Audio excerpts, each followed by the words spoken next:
নমস্কার বন্ধুরা, কেমন আছেন সবাই? আশা করি সবাই ভালো আছেন, সুস্থ আছেন। তো আজকে আরেকটা নতুন কুকিং ব্লগ নিয়ে চলে এসেছি আপনাদের সাথে শেয়ার করব বলে।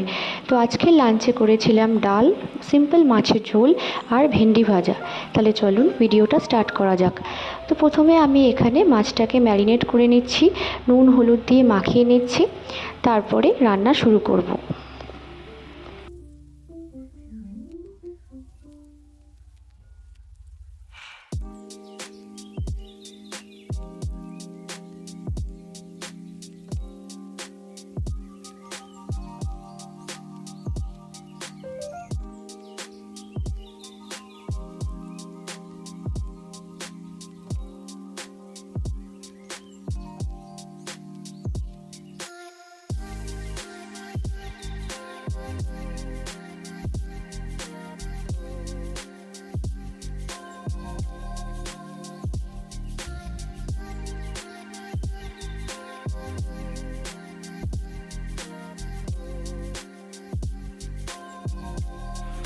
নুন হলুদ মাখানো হয়ে গিয়েছে। তো এবারে আমি প্যানে অল্প পরিমাণে তেল দিয়ে মাছগুলোকে এক এক করে ভেজে নিচ্ছি।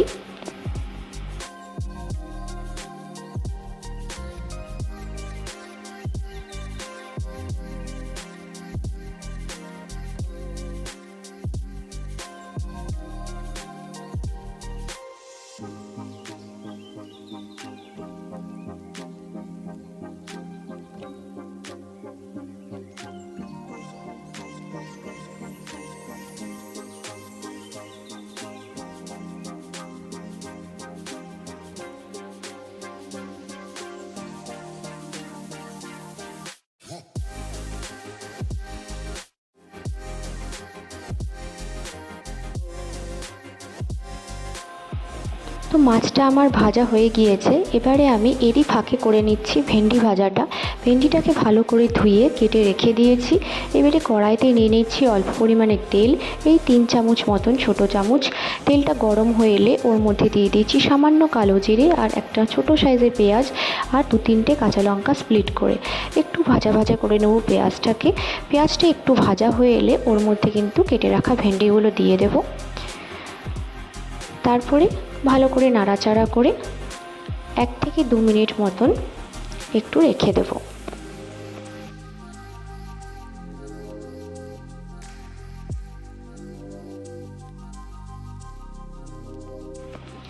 এরই মধ্যে মাছ ভাজাগুলোকে তুলে রাখছি।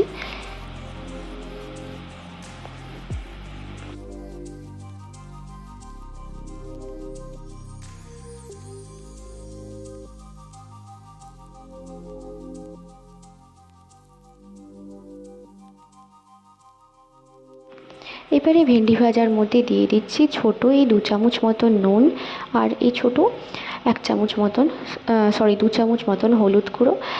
এবারে আর কিছু দেবো না, খুব ভালো করে নাড়াচাড়া করে অল্প আঁচে কিন্তু এটাকে রান্না করব।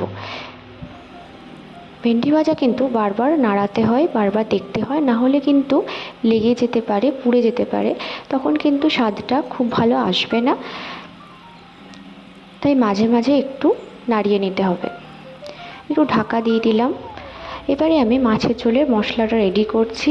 তো এখানে নিয়ে নিয়েছি আমি 5 থেকে 6টা রসুনের কোয়া, অল্প আদা, গোটা জিরে আর অর্ধেক মতন পেঁয়াজ। এবার সব কিছুকে পেস্ট করে খুব ভালো একটা মিশ্রণ বানিয়ে নেব, আর এটাই মশলা হিসেবে ব্যবহার করব। খুব বেশি মশলার ব্যবহার করব না, খুব সাধারণভাবেই কিন্তু মাছের ঝোলটা করব। তো ভেন্ডি ভাজা আমার এর ফাঁকে হয়ে গিয়েছে, দেখতেই পাচ্ছেন। তো এবারে আমি মাছের ঝোলটার দিকে এগোচ্ছি। মাছের ঝোলটাও কিন্তু করে নেব।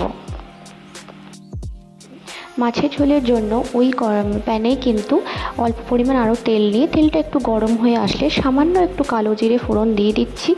এরপরে দিয়ে দিচ্ছি একটা মিডিয়াম সাইজের পেঁয়াজ। পেঁয়াজটা ভালো করে একটু ভেজে নেব, গোল্ডেন ব্রাউন হলে তারপরেই কিন্তু এক এক করে সব মশলা অ্যাড করব। তো পেঁয়াজটা এখানে আমি ভাজছি।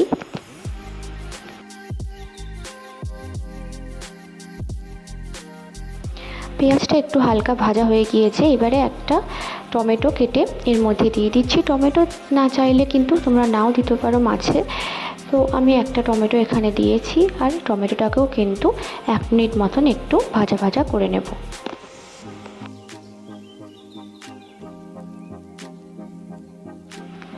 এবারে এর মধ্যে দিয়ে দিচ্ছি পরিমাণ মতো নুন, স্বাদ মতো। এই ছোটো চামচের 1 চামচে আমি দিলাম, আর অল্প পরিমাণ হলুদ গুঁড়ো, ওই ছোটো 1 চামচ, আর জিরে গুঁড়ো। আর দিয়ে দিচ্ছি যে আদা পেঁয়াজ রসুন জিরে বাটার পেস্টটা, সেটা দিয়ে দিচ্ছি 3 চামচ। এবারে সব কিছুকে খুব ভালো করে মিশিয়ে খুব ভালো করে কিন্তু একটু কষিয়ে নেব। 2 থেকে 3 মিনিট মতন মিডিয়াম ফ্লেমে একটু ভালো করে কিন্তু এটাকে কষিয়ে নেব।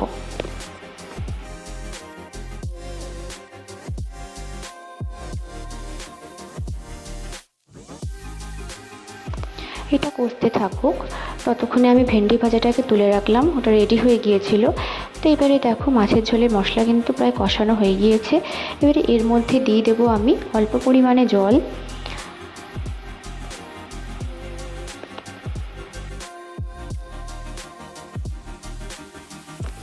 জল দেওয়ার পরে ভালোভাবে নাড়িয়ে ঢাকা দিয়ে এটাকে 8 থেকে 10 মিনিট মতন মিডিয়াম বা লো ফ্লেমে দিয়ে রান্না করব।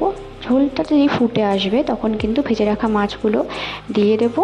এইভাবে খুব সহজভাবে কিন্তু মাছের ঝোল রান্না করতে পারেন, খুবই কম সময়ে হয়ে যায় আর হেলদিও।